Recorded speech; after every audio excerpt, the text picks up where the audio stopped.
to stay around you. Isa ito sa mga pinakatanyag na stand-up comedian sa Pilipinas. Sino ba naman ang hindi matatawa sa mga trip ng dalawang ito? At marami nga sa mga batang 80s at 90s ang bumili ng mga koleksyon ng mga cassette tape at CDs ng Porkchop Duo. Sina Renato Gomez at Romy Vargas, mas kilala bilang si Porky at Choppy, ay isa sa mga alamat ng pagpapatawa. Naturingan mga ambasador ng hatid saya ng OWA noong ninikot nila ang halos bawat bansa sa mundo, para i-entertain ang mga naho-homesick na Pinoy roon noong kalagitnaan ng dekada 70s at 80s.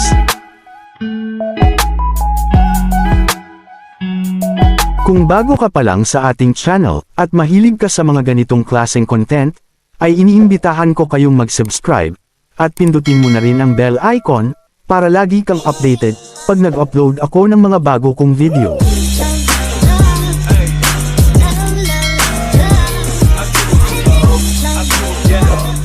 Sina Porky at Choppy, na sumikat dahil sa kanilang maalay na tatak ng katatawanan, ay napamahal sa milyon-milyong OFW, o Overseas Filipino Workers, na umikot sa mahigit 30 bansa sa kabuuan ng kanilang karera na tumagal ng 3 dekada.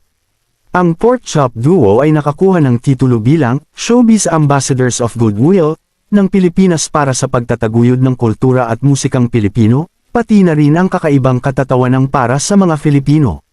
Napapalo ako. Malungkot. Napapalo ako. Masaya. Napapalo ako! Napapalo ako! Malungkot. Napapalo ako. Masaya. Napapalo ako! Napapalo ako! Wala, sisira na ng ulo. Sa loob ng 3 magkakasunod na taon mula 1987 hanggang 1989, ang dalawa ay naging mahalagang bahagi ng OWA, Overseas Workers Welfare Administration, Hatid Saya, ang musical outreach program ng nangungunang ahensya ng gobyerno para sa hindi mabilang na homesick overseas Filipino workers sa Europe, Asia, at Middle East. Ang cultural uniqueness at versatility ng duo ay nagbigay sa kanila ng pagkakataon na maging nangungunang paborito ng mga Filipino community sa iba't ibang bahagi ng mundo, kung saan nagkaroon sila ng serye ng SRO performances. Habang sila ay naglakbay sa buong Asya, at sa mga bansang sakop ng Europa, sa iba't ibang estado sa Amerika, Canada, Australia at maging sa Africa, ang mga review ng lokal at internasyonal na press ay nagpapatunay sa kanilang mga papuri, na nakakuha para sa kanila ng reputasyon bilang Filipino superstar sa ibang bansa. Ang pagkakaroon ng naitala na maraming mga album, 14 na mga compact disc o CD at 2 mga digital na video o DVD sa kanilang pangalan, maraming naisulat tungkol sa Porkchop Duo, ang kanilang katanyagan, at tagumpay sa larangan ng entertainment. Ito ang nagpatunay na ang nag-iisang Porkchop Duo ay matagumpay sa kanilang larangan.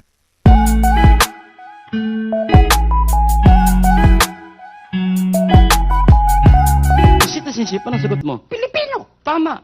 Nung tanong kang natural born, sagot mo. Cesarean. Pasumikat ang Porkchop Duo, ay naging miyembro muna si Choppy ng Kabataang Makabayan. Siya ay lumaki sa Tondo, Manila, sa piling ng Bicolanong ama at Bisayang ina. Bata pa lang si Choppy ay likas na sa kanya ang pagiging komedyante. Naging working student din siya para may maitusto sa kanyang pag-aaral at pambaon sa eskwela. Nagtrabaho din si Choppy bilang security guard. Nang lumaon naging performer din siya sa Japan kasama ang kanyang mga kapatid. Taong 1979, ay bumuo siya ng isang comedy duo na pinangalan ng R&R, kasama ang dating child star na si Renato Gomez. Dito sila nagsimulang magpasaya ng maraming mga tao, at dito na din sila unti-unting nakilala. Taong 1983 nang baguhin ang kanilang pangalan bilang Porkchop na binigyang pangalan bilang Porky at Choppy, ang kanilang pangalan ay nakilala sa pagpapatawa at pag-awit ng mga awiting English. Make do darkness bright. Only you, my love. Yes! Wonderful! Thank you. Dahil sa kanilang kasikatan, ay dumami ang sumunod sa kanilang larangan, at dahil na rin sa kanilang estilo ng pagpapatawa.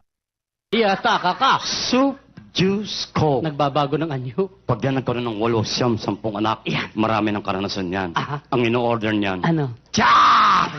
Noong October 6 taong 2009, ay pumanaw si Porky o Renato Gomez dahil sa sakit na cancer, sa edad na 61, at inihimlay sa Manila North Green Park Cemetery. At noong 2018 ay pumanaw si Choppy, o Romeo Vargas sa edad na 63, dahil sa atake sa puso at inihimlay sa isang sementeryo sa New York City. Nakakalungkot man ang pagkawala ng ating mga idol sa komedya na sila Porky at Choppy, ay patuloy pa rin nating mapapanood at mapapakinggan, sa pamamagitan ng iba't ibang site ng internet, ang kanilang walang kapantay na pagtatanghal sa entablado ng komedya, na naging bahagi ng marami sa ating mga Pilipinong naging tagahanga ng Pork Chop Duo. Maraming salamat sa muling panunood, hanggang sa dulo ng ating video mga ka-info, at ano nga ba ang masasabi ninyo, sa kwento ng isa sa pinakatanyag na stand-up comedian, ang Pork Chop Duo? Paki-share naman sa comment section sa baba.